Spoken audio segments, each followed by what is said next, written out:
स्वागत है आपका दोस्तों बिहार न्यूज़ में। मैं हूं फिरदौस गनी और आप देख रहे हैं केडीवी लाइव। दोस्तों आज हो चुका है 27 नवंबर 2025। तो आज की पूरे बिहार की टॉप न्यूज़ लेकर आए हैं आपके लिए। वीडियो शुरू करने से पहले आपसे एक रिक्वेस्ट है कि अगर आप पहली बार इस चैनल पर आए हैं तो चैनल को सब्सक्राइब करके बेल आइकन को प्रेस कर दीजिए और साथ ही साथ वीडियो को लाइक कर दीजिए, अपने दोस्तों के साथ शेयर भी कीजिए।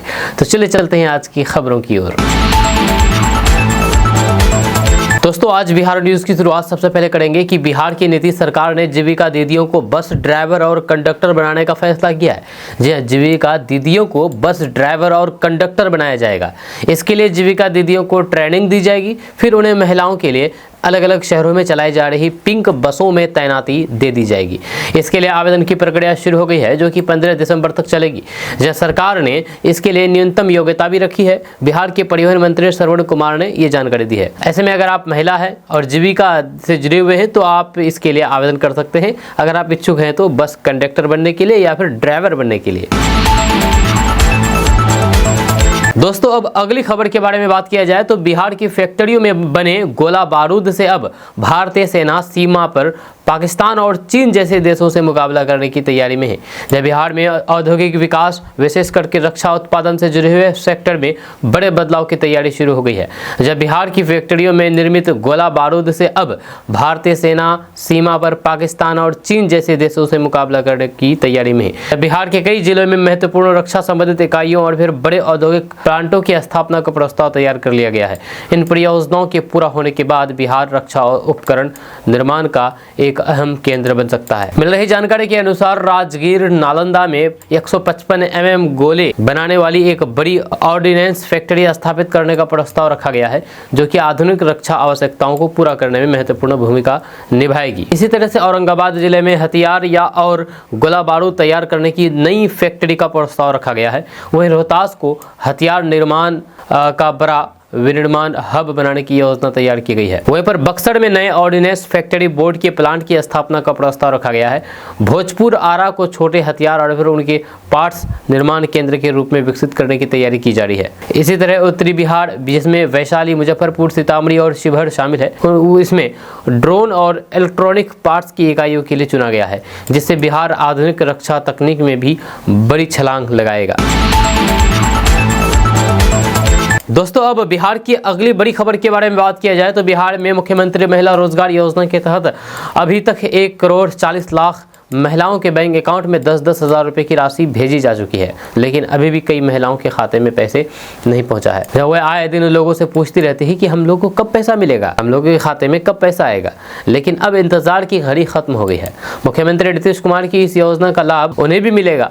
दरअसल नीतीश सरकार की मुख्यमंत्री महिला रोजगार योजना के तहत 10 लाख महिलाओं के खाते में 28 नवंबर दिन शुक्रवार को 10-10 हज़ार रुपये भेजी जाएगी, जहां इस दिन जीविका समूह से जुड़ी हुई ग्रामीण इलाकों की 9.5 लाख और शहरी क्षेत्र की 50,000 महिलाओं के बैंक खाते में सीधे डीबीटी के माध्यम से पैसा ट्रांसफर किया जाएगा। जीविका समूह से जुड़े हुए सभी महिलाओं को 10-10 हज़ार रुपये मिलने के बाद ही बाकी बची लाभार्थियों को भी जल्द 10-10 हज़ार रुपये बैंक अकाउंट में ट्रांसफर कर दिया जाएगा। दोस्तों अगली खबर के बारे में आपकी सेहत से जुड़ी हुई बारे में बात करेंगे कि इस ठंडी की सीजन में आपको कौन से फ्रूट ज़्यादा खाना चाहिए। जैसे कि आपको पता है कि केडीवी लाइव अलग अलग तरह की खबरें लेकर आती है सिर्फ आपके लिए, आपके फ़ायदे के लिए। तो अभी जो खबर बताने वाले हैं ये आपके बड़े ही काम की खबर है।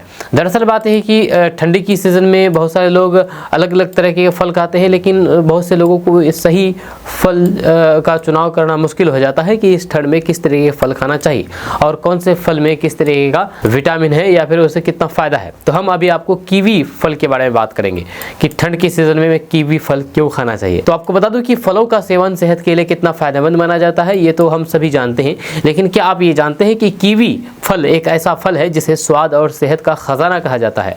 इस फल का रोजाना सेवन करने से शरीर को कई लाभ मिल सकते हैं, क्योंकि इसमें vitamin C, vitamin E, vitamin K, potassium और फिर फाइबर के साथ साथ एंटीऑक्सीडेंट, फोलेट जैसे भी गुण पाए जाते हैं, तो शरीर को कई समस्याओं से बचाने में मददगार है। कीवी को आप डाइट में कई तरह से शामिल कर सकते हैं। इसे फल के रूप में खा सकते हैं, इसका सलाद बना सकते हैं या फिर कीवी स्मूदी को ट्राई करें। प्रोटीन और फिर विटामिन से भरपूर ये कीवी स्मूदी ब्रेकफास्ट के लिए अच्छा ऑप्शन बन सकती है।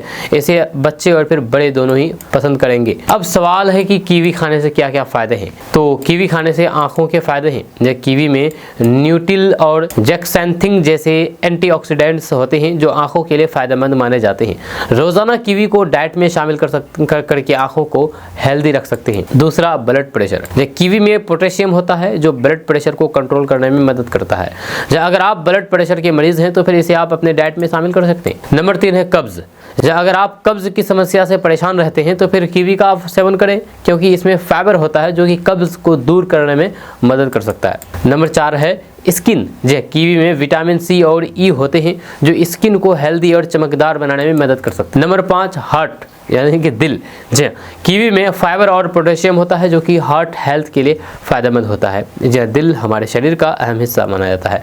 दिल हमारे शरीर का अहम हिस्सा है। वहीं पर 6 है इम्यूनिटी। कीवी में विटामिन सी अच्छी मात्रा में पाया जाता है जो इम्यूनिटी को मजबूत बनाने में मददगार है। मजबूत इम्यूनिटी शरीर को कई तरीके से संक्रमण से बचा सकती है। इस फल का रोजाना सेवन करने से शरीर को कई तरह के लाभ मिल सकते हैं, क्योंकि इसमें vitamin C, vitamin E, vitamin K, potassium और फिर फाइबर के साथ साथ एंटीऑक्सीडेंट, फोलेट जैसे भी गुण पाए जाते हैं जो कि शरीर के कई समस्याओं से बचाने में मददगार है। इसे आप कई तरह से डाइट में शामिल कर सकते हैं। दोस्तों, एक अगली बहुत बड़ी खबर के बारे में बात करेंगे बिहार से कि बिहार की पूर्व मुख्यमंत्री राबड़ी देवी को अपने आवास, सरकारी आवास खाली करना होगा। भवन निर्माण विभाग की ओर से नोटिस जारी किया गया है जहां उन्हें 39 होर्डिंग रोड स्थित दूसरा आवास दिया गया है। इस बीच लगातार राजनीति हो रही है। इस बीच बीजेपी नेता और केंद्रीय मंत्री गिरिराज सिंह की प्रतिक्रिया सामने आई है। मीडिया से बातचीत करते हुए गिरिराज सिंह ने इस मामले पर कहा कि एक गाँव की कहावत है कि जोड़ जल जाता है, ऐठन नहीं जाता। क्या बंगला किसी व्यक्ति को मिलता है या फिर विधायक, सांसद, विधान परिषद के सदस्य, नेता प्रतिपक्ष, मुख्यमंत्री, उप मुख्यमंत्री को मिलता है? ये एक संवैधानिक प्रक्रिया है। इस पर मुझे लगता है कि जिद करना उचित नहीं है। वहाँ पर केंद्रीय मंत्री गिरिराज सिंह ने भले ही ये कहा है कि ये संवैधानिक प्रक्रिया है, लेकिन आरजेडी मानने को तैयार नहीं है। जहाँ आरजेडी के प्रदेश अध्यक्ष मंगनीलाल मंडल ने कहा है कि मुख्यमंत्री नीतीश कुमार के आधिकारिक आवास एक अन्य मार्ग के ठीक सामने स्थित 10 सर्कुलर रोड का बंगला किसी भी सूरत में खाली नहीं किया जाएगा। ये फैसला हमारे नेता लालू प्रसाद यादव के प्रति सत्तारूढ़ एनडीए की दुर्भावनाओं को दर्शाता है। वहीं पर 10 सर्कुलर रोड स्थित राबड़ी आवास को लेकर के भले ही सियासत जारी है, लेकिन ये तय माना जा रहा है कि उन्हें घर खाली करना होगा। आपको बता दूं कि लालू प्रसाद यादव की बेटी रोहिणी आचार्य भी सरकार के इस फैसले के खिलाफ बोल चुकी है। अब देखना होगा कि आगे इस पर क्या कुछ फैसला होता है। दोस्तों, बिहार की हवा जहरीली हो गई है। AQI में जबरदस्त वृद्धि हुई है। अगर आप बिहार के रहने वाले हैं तो ये आपके लिए चिंताजनक खबर है। जहाँ पहाड़ों से आती पछुआ हवाओं ने बिहार में ठंड को अचानक से बढ़ा दिया है। मौसम विभाग के अनुसार 25 नवंबर को बिहार भर में न्यूनतम तापमान में 2 से 4 डिग्री की गिरावट दर्ज की गई है, जिससे कई जिलों में पारा 8 से 10 डिग्री सेल्सियस तक लुढ़क गया है, जबकि अधिकतम तापमान 23 से 25 डिग्री के आसपास स्थिर रहा।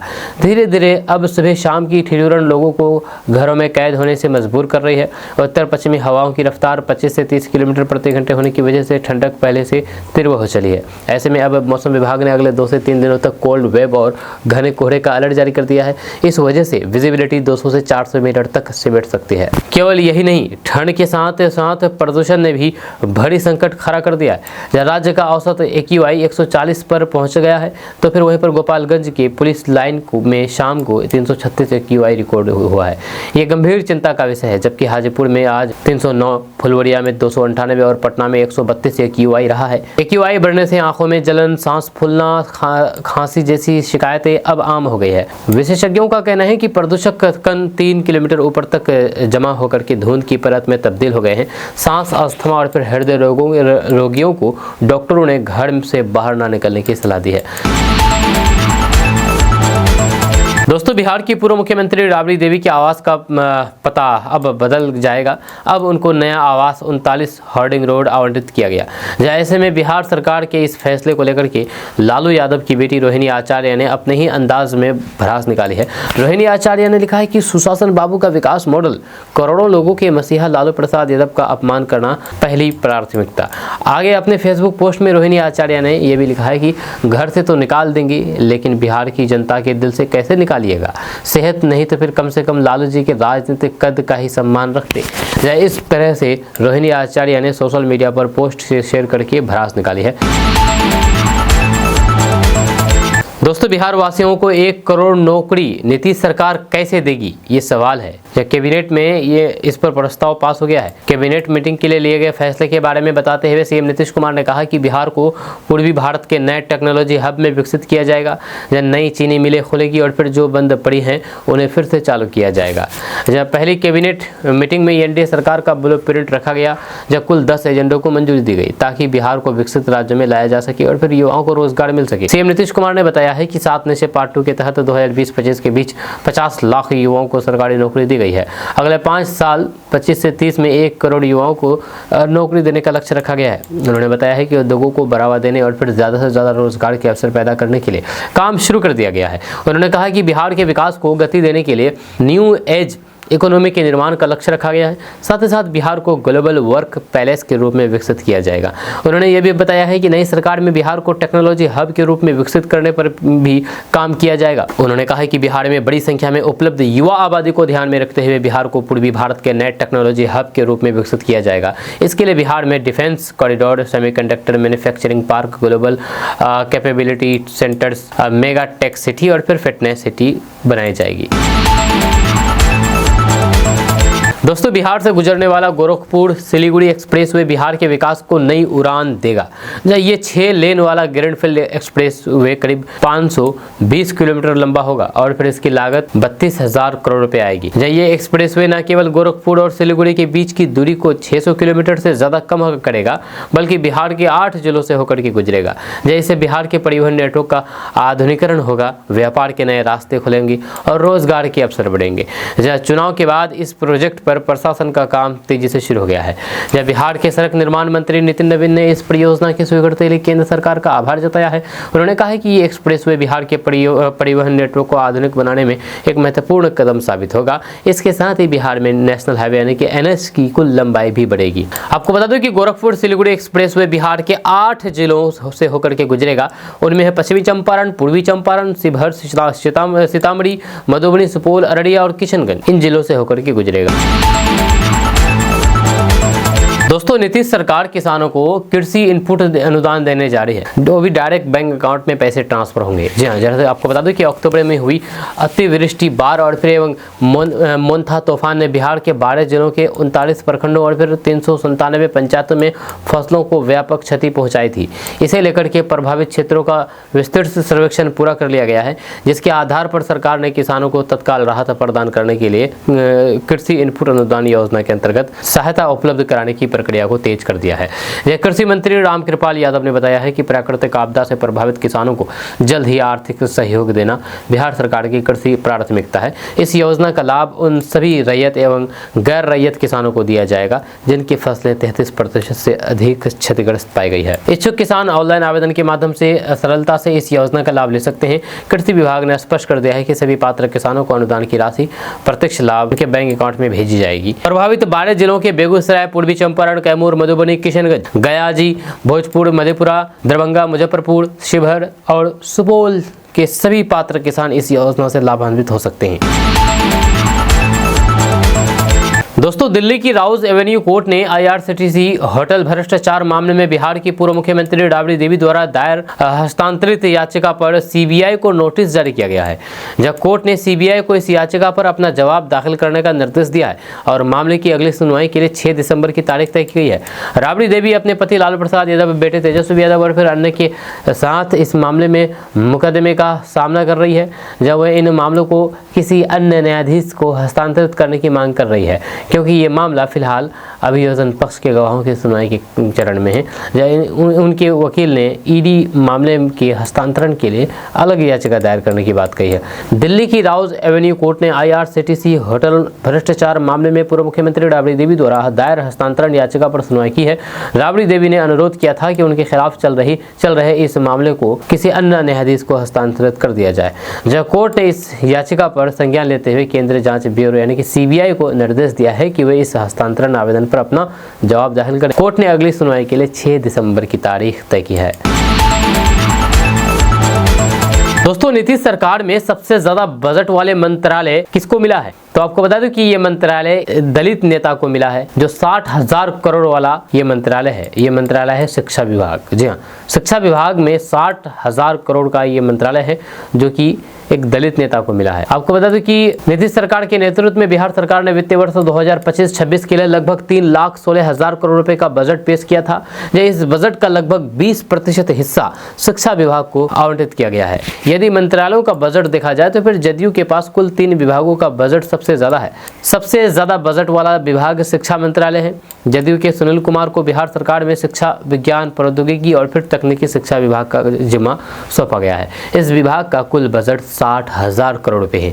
सुनील कुमार, जो कि गोपालगंज की अनुसूचित जाति के लिए आरक्षित भोरे विधानसभा सीट से विधायक हैं, उन्होंने 2024 में शिक्षा मंत्री बनने के बाद पहली बार इस विभाग की जिम्मेदारी संभाली थी। इस बार भी उन्हें यह विभाग सौंपा गया है। वहीं पर स्वास्थ्य मंत्रालय का जिम्मा बीजेपी के मंगल पांडे को सौंपा गया है। स्वास्थ्य विभाग का बजट 20,000 करोड़ रुपए रखा गया है। इसके अलावा मंगल पांडे को अलग अलग विभाग सौंपा गया है, जिसके लिए उनके पास कुल 21,000 करोड़ रुपए का बजट होगा। वहीं पर सम्राट चौधरी, जो कि बिहार के उप मुख्यमंत्री भी है, उनको गृह विभाग सौंपा गया है। गृह मंत्रालय का बजट 17,000 करोड़ रुपए है। वहीं पर ग्रामीण विकास विभाग 16,000 करोड़ रुपए है। श्रवण कुमार को ये ग्रामीण विकास विभाग दिया गया है। वहीं पर ऊर्जा विभाग, जो कि 13,000 करोड़ रुपए का है, विजेंद्र प्रसाद यादव को ऊर्जा विभाग दिया गया है। दोस्तों, बिहार में बढ़ते साइबर अपराध, फर्जी खबरों और सोशल मीडिया के दुरुपयोग को देखते हुए बिहार सरकार ने 2 मोर्चे पर निर्णायक कदम उठाए हैं। एक और गृह मंत्री सम्राट चौधरी ने डिजिटल अपराध पर सफाई अभियान की घोषणा की है। वहीं पर दूसरी ओर सूचना एवं जनसंपर्क मंत्री विजय कुमार चौधरी ने सोशल मीडिया पर फैलने वाली गलत सूचनाओं को तत्काल खारिज करने और कार्रवाई को तेज करने का निर्देश दिया है। दोनों विभागों की संयुक्त पहल ये संकेत दे रही है कि राज्य सरकार डिजिटल गवर्नेंस को अधिक सुरक्षित, पारदर्शी और फिर जवाबदेह बनाने की दिशा में तेजी से आगे बढ़ रही है। गृह मंत्री सम्राट चौधरी ने साफ कहा है कि जेलों में मोबाइल फोन मिलने की घटनाओं का अब 0 टॉलरेंस की नीति लागू होगी। जहां उन्होंने कहा है कि यदि जेल परिसर में मोबाइल मिलता है तो फिर उसकी जिम्मेदारी सिर्फ कैदी या फिर बंदी नहीं बल्कि जेल प्रशासन की भी होगी। जहां हाल के दिनों में जेलों के भीतर से साइबर क्राइम चलाए जाने, ब्लैकमेलिंग और फिर डिजिटल धोखाधड़ी के कई मामले सामने आए हैं। सरकार का मानना है कि जेल से चल रहे अपराध न केवल कानून व्यवस्था को चुनौती देते हैं बल्कि ये डिजिटल सुरक्षा तंत्र के लिए भी बड़ा खतरा बनते जा रहे हैं। इसलिए अब जेलों में किसी भी प्रकार की लापरवाही बर्दाश्त नहीं की जाएगी। दोस्तों, बिहार के स्वास्थ्य मंत्री मंगल पांडे ने बड़ी घोषणा की है। उन्होंने बड़ी घोषणा करते हुए कहा है कि बिहार में देश का सबसे बड़ा 400 बेड का हड्डी का अस्पताल बनाया जाएगा। मंगल पांडे ने स्वास्थ्य विभाग के मंत्री का 4थी बार कार्यभार संभाला है। इस मौके पर उन्होंने बड़ी घोषणा करते हुए कहा है कि बिहार में 400 बेड का हड्डी का अस्पताल बनाया जाएगा। उन्होंने कहा है कि ये बिहार के लिए बड़ी उपलब्धि होगी। इसके बन जाने से बिहार के हड्डी से जुड़े हुए रोग से पीड़ित मरीजों को लाभ होगा। उन्होंने कहा है कि मुख्यमंत्री नीतीश कुमार की इच्छा के अनुसार लोकनायक जयप्रकाश नारायण हड्डी अस्पताल के पास 215 करोड़ की लागत से ऑर्थो हॉस्पिटल बनाया जाएगा, जहाँ 3 महीने में इसका निर्माण पूरा कर लिया जाएगा। स्वास्थ्य मंत्री मंगल पांडे ने कहा है कि अस्पतालों और फिर दूसरे स्वास्थ्य केंद्रों में खाली पड़े पदों को भरने का काम तेजी से किया जा रहा है। पिछले कार्यकाल में बड़ी संख्या में नियुक्तियां की गई थी। इस वर्ष दिसंबर तक सामान्य चिकित्सा पदाधिकारी की 663 खाली पड़े पदों को भर दिया जाएगा। दोस्तों, बिहार विद्यालय परीक्षा समिति यानी कि बीएसएबी के अध्यक्ष आनंद किशोर ने डीएलएड ज्वाइंट एंट्रेंस एग्जाम 2025 का रिजल्ट जारी कर दिया है। इस परीक्षा में 3,23,313 अभ्यर्थी शामिल हुए थे, जिनमें से 2,55,468 उम्मीदवार पास हुए हैं। जी बीएसएबी के अध्यक्ष आनंद किशोर ने बुधवार को डीएलएड ज्वाइंट एंट्रेंस एग्जाम 2025 का रिजल्ट जारी कर दिया। आप बीएसएबी की आधिकारिक वेबसाइट पर जाकर के इसका रिजल्ट चेक कर सकते हैं, देख सकते हैं। एक बड़ी खबर प्रशासनिक गलियारों से सामने आई है। भारतीय प्रशासनिक सेवा के 37 अधिकारी प्रशिक्षण में जाएंगे। ये सभी अधिकारी साल 2015 से लेकर के 2018 के बैच के आईएएस अफसर हैं। इन सभी अधिकारियों की लाल बहादुर शास्त्री राष्ट्रीय प्रशासन अकादमी मसूरी में 5 से लेकर के 30 जनवरी 2026 तक फेज 3 का प्रशिक्षण दिया जाना है। इस संबंध में सामान्य प्रशासन विभाग ने सभी अधिकारियों को जानकारी दी है। जिन अधिकारियों को प्रशिक्षण में जाना है उनमें कई जिलों के जिलाधिकारी भी शामिल है। जहाँ सारण के जिलाधिकारी अमन समीर, सुपौल के सावन कुमार, बेगूसराय के तुषार सिंगला, सीतामढ़ी के डीएम रिची पांडे, वैशाली के जिलाधिकारी वर्षा सिंह, पूर्णिया के जिलाधिकारी अंशुल कुमार, नवादा जिलाधिकारी रवि प्रकाश, जहानाबाद के जिलाधिकारी अलंकृता पांडे, भोजपुर की जिलाधिकारी तनिए सुल्तानिया, मधेपुरा के जिलाधिकारी तरनजोत सिंह, किशनगंज के जिलाधिकारी विशाल राज, शेखपुरा के जिलाधिकारी आरिफ हसन, शिवहर के जिलाधिकारी विवेक रंजन मैत्रा, अररिया के जिलाधिकारी अनिल कुमार, अरवल के जिलाधिकारी अभिषेक वर्मा शर्मा और मुंगेर के जिलाधिकारी निखिल धनराज शामिल है। इनके अलावा कई अन्य IAS अधिकारी हैं जो कि अन्य जगहों पर पदस्थापित है। इस संबंध में सामान्य प्रशासन विभाग ने सभी अधिकारियों को जानकारी दी है। जिन अधिकारियों को प्रशिक्षण में जाना है उनमें कई जिलों के जिलाधिकारी भी शामिल है। तो चुनाव का मौसम आते ही नेताओं के वादों की झड़ी लग जाती है। कभी बिजली मुफ्त, कभी पानी मुफ्त, तो कभी राशन मुफ्त। लेकिन क्या आपने कभी सुना है कि अगर आप किसी पार्टी का समर्थन करें या सर्वसम्मति से नेता चुने तो आपके गांव को इनाम में लाखों रुपए नगद तुरंत मिल जाए? ऐसा ही चौंकाने वाला ऐलान किया है केंद्रीय मंत्री और बिहार के बेगूसराय के सांसद गिरिराज सिंह ने। जब उनका ये बयान अब सोशल मीडिया पर आग की तरह फैल रहा है और लोग पूछ रहे हैं कि विकास की बात है या फिर वोटों का सौदा। आइए आसान भाषा में समझते हैं कि आखिर मंत्री जी ने ऐसा क्या कह दिया है जिस पर इतना बवाल मचा है। दरअसल असल में गिरिराज सिंह अपने संसदीय क्षेत्र बेगूसराय के बरौनी में एक कार्यक्रम में पहुंचे थे। वहां पर उन्होंने पंचायत प्रतिनिधियों और फिर ग्रामीणों से एक बहुत सीधी बात की है। उन्होंने अपील की है कि अगर गाँव के लोग आपसी सहमति से बिना किसी लड़ाई झगड़े के एनडीए समर्थित उम्मीदवार या फिर बीजेपी के विचारधारा वाले व्यक्ति को अपना जनप्रतिनिधि यानी कि मुखिया या फिर पंचायत सदस्य चुनते हैं तो वे खुश हो जाएंगे। और इसी खुशी में उन्होंने बड़ा वादा कर दिया। उन्होंने कहा कि अगर आप सर्वसम्मति से ऐसा प्रतिनिधि चुनते हैं तो फिर चुनाव का रिजल्ट आते ही मैं अपने सांसद निधि से तुरंत 10 लाख रुपए गांव के विकास के लिए दे दूंगा। जब मंत्री जी ने यह भी कहा कि ना तो मुझे अर्जी देने की ज़रूरत है ना चिट्ठी लिखने की, बस रिजल्ट दिखाओ और फंड ले जाओ। गिरिराज सिंह का तर्क था कि गांव में चुनाव के कारण अक्सर रंजिश और फिर लड़ाइयाँ बढ़ जाती है, लोग एक दूसरे के दुश्मन बन जाते हैं। अगर गांव के लोग मिल बैठ करके एक ही व्यक्ति को चुन ले तो फिर भाईचारा बना रहेगा। लेकिन इस अपील में उन्होंने बीजेपी या एनडीए समर्थित होने की जो शर्त जोड़ दी, उसने इसे सियासी मुद्दा बना दिया। जब मंत्री जी का वीडियो वायरल होते ही विपक्ष ने उन पर हमला बोल दिया है। आरजेडी ने और फिर अन्य पार्टियों का कहना है कि ये एक तरह का चुनावी प्रलोभन है। लोकतंत्र में वोट देने के बदले पैसे का लालच देना आचार संहिता के खिलाफ माना जाता है। लोग सवाल उठा रहे हैं कि क्या विकास का पैसा सिर्फ उसी गांव को मिलेगा जो बीजेपी का समर्थन हो करेगा। एक तरफ ये तर्क दिया जा सकता है कि निर्विरोध चुनाव से गांव में झगड़े कम होते हैं और फिर 10 लाख रुपए से गांव में सड़कें या फिर नालियां बनेगी, जो अच्छी बात है। वहीं पर दूसरी तरफ सवाल ये भी है कि लोकतंत्र में चुनाव का मतलब ही होता है मुकाबला। अगर पैसे का ऑफर देकर के मुकाबला ही खत्म कर दिया जाए तो फिर क्या जनता को सही विकल्प मिल पाएगा, ये सवाल है। खैर, बिहार की राजनीति में ऐसे बयान नए नहीं हैं, लेकिन नगद इनाम वाली इस पॉलिटिक्स ने सर्दियों में सियासी बढ़ा दिया है। दोस्तों, बिहार के उप मुख्यमंत्री विजय कुमार सिन्हा ने कहा कि अब भारत में कोई भी बाबरी मस्जिद नहीं बनेगा। अब भारत में राम मंदिर बनेगा, राम का मंदिर बनेगा, माँ जानकी का मंदिर बनेगा, लेकिन बाबरी मस्जिद नहीं बनेगा। मस्जिद नहीं बनेगा, जी हाँ, ये कहना है विजय कुमार सिन्हा का। उन्होंने ये ऐसा बयान दिया है जिसने राजनीतिक गलियारों में हलचल मचा दी है। साथ ही ये भी सवाल खड़ा कर दिया है कि राज्य चल रहा है या धार्मिक बयान मंच से सरकारें संचालित हो रही है। विजय कुमार सिन्हा ने बाबरी मस्जिद को लेकर के कहा कि अब भारत में कोई भी बाबरी मस्जिद नहीं बनेगा, भारत में केवल भगवान राम और जानकी का मंदिर बनेगा। ये बयान पश्चिम बंगाल के मुर्शिदाबाद में कथित बाबरी मस्जिद पुनर्निर्माण से जुड़ी हुई चर्चाओं के बीच आया है। लेकिन असली सवाल यह है कि बिहार के उप मुख्यमंत्री को अचानक बंगाल की चिंता क्यों सताने लगी है।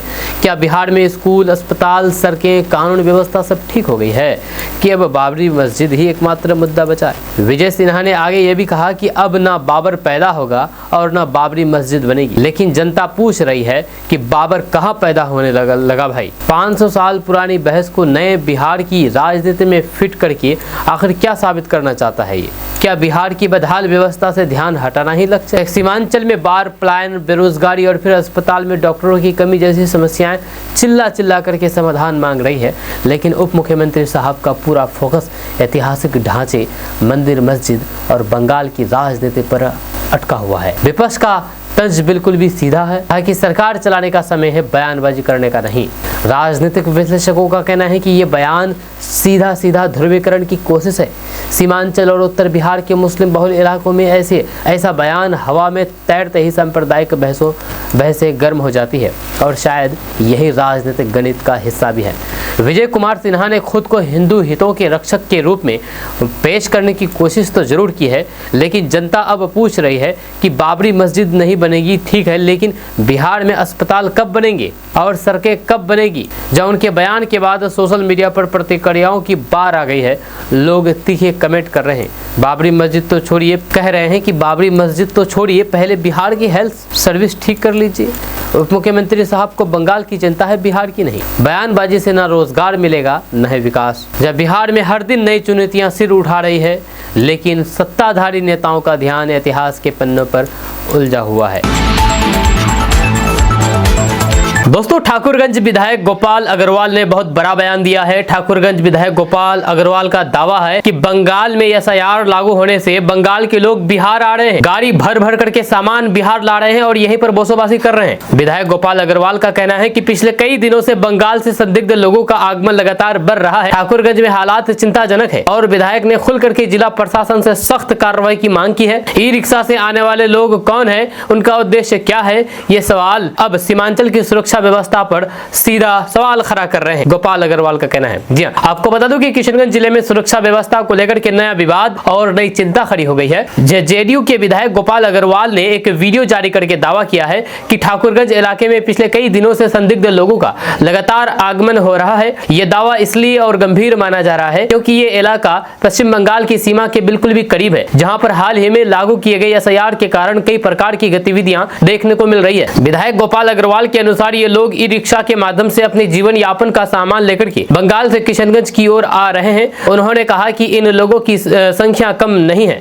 और फिर इनका आना अचानक बढ़ गया है। ये घटना सीमांचल जैसे संवेदनशील इलाके में सुरक्षा एजेंसियों और फिर स्थानीय प्रशासन पर बड़े सवाल खड़े करती है। उनका कहना है कि ये केवल साधारण आवाजाही नहीं लगती है, बल्कि कुछ ऐसा है जिसकी जांच तत्काल होनी आवश्यक है। अपने वीडियो संदेश में विधायक ने साफ तौर पर जिला प्रशासन से तुरंत कार्रवाई की मांग की है। उन्होंने कहा कि संदिग्ध लोगों की पहचान, उनका उद्देश्य और उनकी पृष्ठभूमि की पूरी तरह से जांच की जानी चाहिए। उन्होंने यह भी कहा कि पश्चिम बंगाल से सटा हुआ ठाकुरगंज पहले भी कई तरीके की असामाजिक घटनाओं का केंद्र रहा है और इसलिए ऐसे लोगों का अचानक आना हल्के में नहीं लिया जाना चाहिए। विधायक गोपाल अग्रवाल ने सिर्फ प्रशासन को ही नहीं बल्कि आम नागरिकों को भी सतर्क रहने की सलाह दी है। उन्होंने अपने आसपास के लोगों को संदेश देते हुए कहा कि किसी भी संदिग्ध गतिविधि, अनजान व्यक्ति या असामान्य हलचल को तुरंत स्थानीय पुलिस को सूचित करें। जहां उनका कहना है कि सुरक्षा केवल प्रशासन की जिम्मेदारी नहीं बल्कि नागरिकों की सजगता भी उतनी ही महत्वपूर्ण है।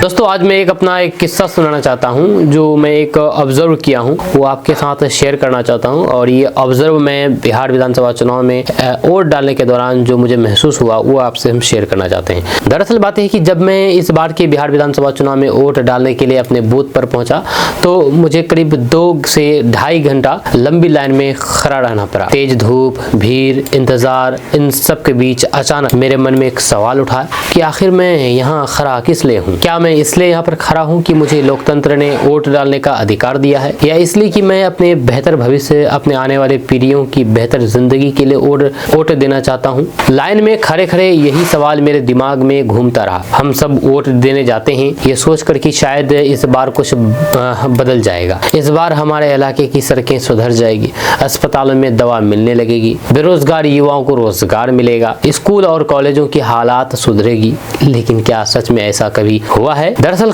कटु सत्य यह है कि हमारे जीवन में सरकारी स्तर पर बहुत बड़ा बदलाव आज तक नहीं आया है। हम जिन नेताओं को चुन करके भेजते हैं उनकी जिंदगी जरूर बदल जाती है। हम घंटों कतार में खड़े रहते हैं, कभी धूप में, कभी बारिश में, कभी छांव की तलाश में, सिर्फ इसलिए कि किसी नेता को सत्ता मिले और उसकी जिंदगी पहले से भी ज्यादा आरामदायक हो जाए। जी, हम सोचते हैं कि हमारा वोट हमारे भविष्य की चाबी है, लेकिन असल में वे किसी की लग्जरी लाइफ का पासपोर्ट बन जाता है। और यही सोचते सोचते लाइन में खड़ा मैं अचानक खुद से पूछ बैठा कि क्या हम सच में अपनी बेहतरी के लिए वोट डालते हैं या उन नेताओं की जिंदगी बदलने के लिए। वोट देकर के हम जिनको चुनते हैं एसी गाड़ियों में चलते हैं, आरामदायक बंगले में रहते हैं, बड़े बड़े कार्यक्रमों में सुरक्षा के बीच घेरे के बीच भाषण देते हैं, और हम कहाँ, हम वही जैसे पहले से आते यार, और हम कहाँ, ये सवाल है। हम उसी टूटी सड़कों पर चलते हैं, हम उसी बदहाल अस्पतालों में लाइन लगाते हैं,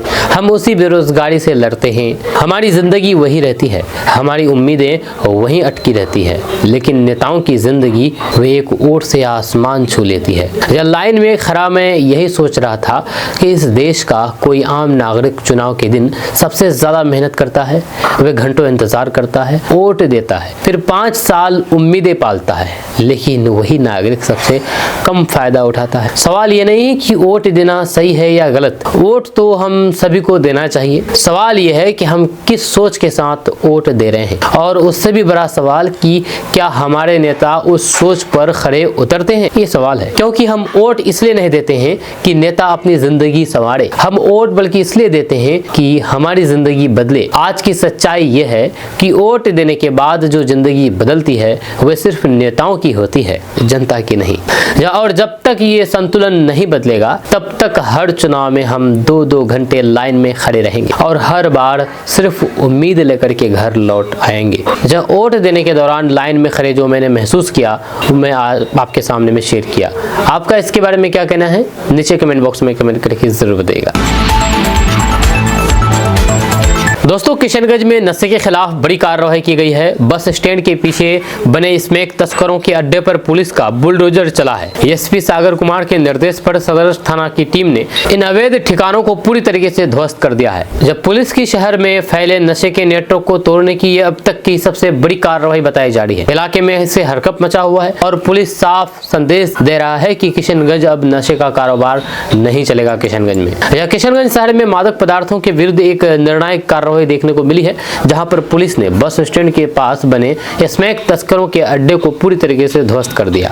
यह अभियान न केवल अचानक हुआ बल्कि आकार और प्रभाव दोनों के लिहाज से अब तक का सबसे बड़ा ऑपरेशन माना जा रहा है। किशनगंज पुलिस को पिछले कुछ महीने से लगातार ऐसी सूचनाएं मिल रही थी कि बस स्टैंड के पीछे कुछ लोग स्मैक की तस्करी और उपयोग के लिए अस्थायी ठिकाना बनाए हुए हैं। ये ठिकाना नशा पीने वालों के लिए अड्डा और तस्करों के लिए सुरक्षित ठिकाना बन चुके थे। एसपी सागर कुमार के निर्देश पर सदर थाना की पुलिस ने मंगलवार शाम को एक व्यवस्थित प्लानिंग के साथ पूरे दस्ते को तैयार किया। थाना अध्यक्ष अभिषेक रंजन के नेतृत्व में पुलिस जेसीबी मशीन के साथ मौके पर पहुंची और सबसे पहले उन सभी पॉइंट्स को चिन्हित किया जहां पर स्मैक बेचे जाने और पीने की गतिविधियों की पुष्टि हुई थी। जब पुलिस बिना देरी किए जेसीबी मशीनों से अवैध संरचनाओं को ध्वस्त करना शुरू कर दिया। कार्रवाई के दौरान पुलिस को सबसे चौंकाने वाली बात यह दिखी कि इन अवैध ठिकानों में से कुछ में बिजली कनेक्शन भी मौजूद है। सवाल ये उठा है कि बिना किसी वैधता के इन झोपड़ों तक बिजली कैसे पहुंची है। इस पर पुलिस ने बिजली विभाग को जानकारी देने और जांच कराने की बात कही है। दोस्तों किशनगंज सहित पूरे बिहार में ठंड ने जोरदार दस्तक दे दी है और आलम यह है कि उत्तरी भारत से आ रही ठंडी हवाओं के कारण राज्य के कई हिस्सों में पारा लगातार गिरता जा रहा है। जब मौसम विभाग पटना के अनुसार अगले कुछ दिनों में न केवल न्यूनतम तापमान में और गिरावट आएगी बल्कि सुबह के समय घना कोहरा लोगों की मुश्किलें बढ़ाएगा, जिससे विजिबिलिटी 100 मीटर तक कम हो सकती है। जब पिछले 24 से 48 घंटों के दौरान पटना, खगड़िया, गोपालगंज, सारण, बेगूसराय, मधेपुरा, सुपौल, बेगूसराय, जहानाबाद और किशनगंज समेत 10 से अधिक शहरों में सुबह सुबह घना कोहरा छाया रहा। जब कोहरे की इस सघनता का सीधा असर आम जनजीवन पर पड़ा है। गोपालगंज, खगड़िया, बेगूसराय, सारण, किशनगंज सहित उत्तर पूर्वी और फिर उत्तर बिहार के कई जिलों में विजिबिलिटी 100 से 200 मीटर तक दर्ज की गई है। ठंड का असर कितना गहरा है इसका अंदाजा इसी बात से लगाया जा सकता है कि बिहार के कम से कम 4 शहरों में न्यूनतम तापमान 10 डिग्री सेल्सियस के करीब पहुंच गया है।